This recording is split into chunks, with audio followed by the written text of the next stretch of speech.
शुरू करते हैं आज की क्लास। टॉपिक हमारा जो चल रहा है वो है ट्रिग्नो, और हमने उसके जो फॉर्मूले समझे थे उस पर बेस मैं आज कुछ क्वेश्चन लेके आई हूँ आपके लिए।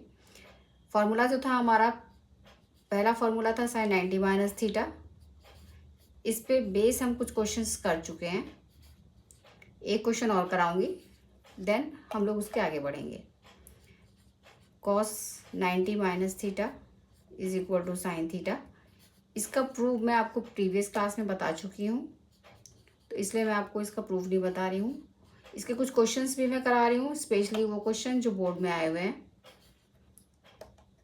और इस तरह से इसका एक क्वेश्चन और कराऊंगी मैं। इसके बाद मैं आपको आगे वाले फॉर्मूले पे बेस बोर्ड से रिलेटेड क्वेश्चंस कराऊंगी। मैं जो समझा रही हूँ वो मोस्टली बोर्ड में आया हुआ है, और मैं इस तरह से समझा रही हूँ कि आप लोग को समझने में कोई दिक्कत ना हो। तो हमने ये फार्मूले देखे थे, इसको रटने की ज़रूरत नहीं है। आप जैसे जैसे प्रैक्टिस करेंगे वैसे वैसे आप इसे आराम से कर पाएंगे।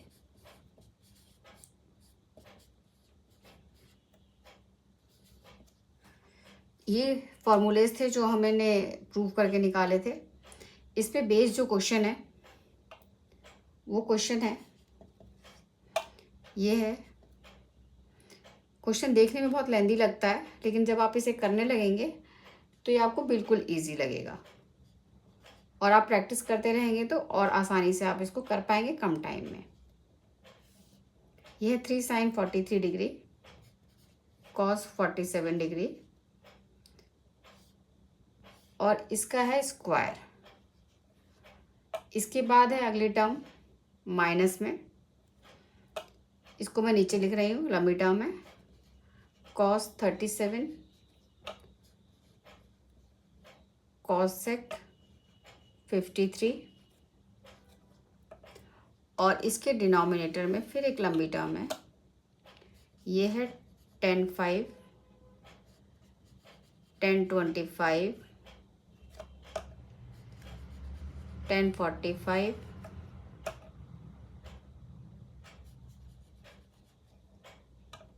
tan 65 और tan 85।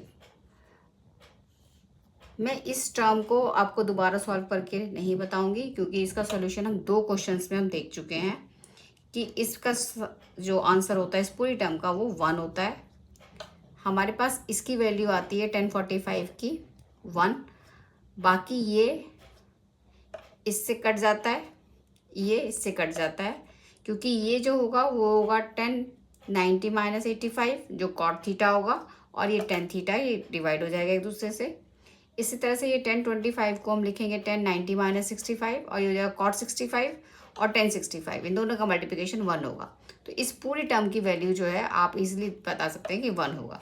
तो हम बाकी पार्ट को सॉल्व करते हैं। इसके बाकी पार्ट में इसका स्क्वायर अभी हम नहीं खोलेंगे, अब इसको एज इट इज सॉल्व करेंगे। साइन क्वेश्चंस में आप देखते समझ जाएंगे। 43 है 47 है, दोनों का सम 90 है। इसमें 37 है और 53 है, इन दोनों का सम 90 है। तो इसको हम लिखेंगे साइन 90 माइनस 47, और एक बार में एक ही चीज़ को चेंज करेंगे, क्योंकि अगर हम दोनों को चेंज कर देंगे तो हम इसको डिवाइड नहीं कर सकते। तो हमने सिर्फ न्यूमरेटर को चेंज किया, डिनोमिनेटर को एज इट इज रखा माइनस। इसी तरह से हम इसमें देखते हैं, तो हम लोग कॉस 37 को एज इट इज रखते हैं और कॉसेक को चेंज करते हैं, तो ये हो जाता है कॉसेक 90 माइनस 37, तो ये कॉसेक 53 हो जाएगा जो यहाँ पे है, और डिनोमिनेटर हमारा ऑलरेडी 1 हो चुका है, इसको हमको लिखने की ज़रूरत नहीं है, डिनोमिनेटर में 1 है। तो आगे चलते हैं। अब देखते हैं, अभी हम स्क्वायर फिर नहीं खोलेंगे, जब तक हम सॉल्व नहीं करेंगे तब तक स्क्वायर नहीं खोलेंगे, क्योंकि स्क्वायर खोलने के बाद कॉम्प्लिकेटेड हो जाता है। तो हम लोग पहले कोशिश करेंगे इसके अंदर की टर्म को सिंप्लीफाई करने का। तो अब sine 90 minus theta, sine 90 minus theta is equal to होता है कॉस थीटा। तो इसका मतलब हम इसको लिख सकते हैं कॉस, और थीटा की वैल्यू है 47 डिग्री। बहुत आसानी से आपने देख के बता दिया। और इसके बाद डिनोमिनेटर में जो है कॉस 47 पहले से है, square as it is, no change, minus cos 37 कुछ नहीं किया हमने, और cosec 90 minus theta, cosec 90 minus theta is equal to sec theta, theta 37। तो इसका मतलब ये हो जाएगा सेक 37। अब हमने यहाँ पे जो प्रॉपर्टी लगाई वो हम लिखेंगे, दोनों ही फॉर्मूलेज। एक तो ये वाला मेंशन करेंगे जहाँ भी आप इसको मेंशन कर रहे हैं, और एक ये वाला मेंशन करेंगे ब्रैकेट में। क्वेश्चन के जहाँ आपने यूज़ किया उसके सामने इसको लिखना ज़रूरी है। मैं आपको ये पॉइंट ऑफ एग्जाम के पॉइंट ऑफ व्यू से बता रही हूँ, जहाँ भी आप जो आइडेंटिटी लगा रहे हैं उसको आप मेंशन करेंगे हर बार। तो अब आगे चलते हैं। ये भी cos 47 है, ये भी cos 47 है, तो यहाँ रह गया आपका सिर्फ 3 का स्क्वायर माइनस, अब cos 37 और sec हम जानते हैं ये होता है 1/cos 37। तो ये भी इससे कट गया। तो इसका मतलब ये हो गया ना, इस वक्त हम इसके स्क्वायर को खोलेंगे तो 3 का स्क्वायर हो गया है 9, माइनस ये पूरी वैल्यू डिवाइड हो गई है, तो हमारे पास जो बचा क्वोशंट इसमें बचा 1।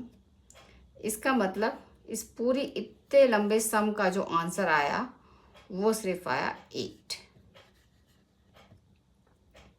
तो देखा आपने, ये सम लगते बड़े हैं, लेकिन अगर आप इसे स्टेप बाय स्टेप बिना किसी स्टेप को मिस किए करेंगे तो ये कभी गलत नहीं होगा। चलिए अब आते हैं अगले क्वेश्चंस पे।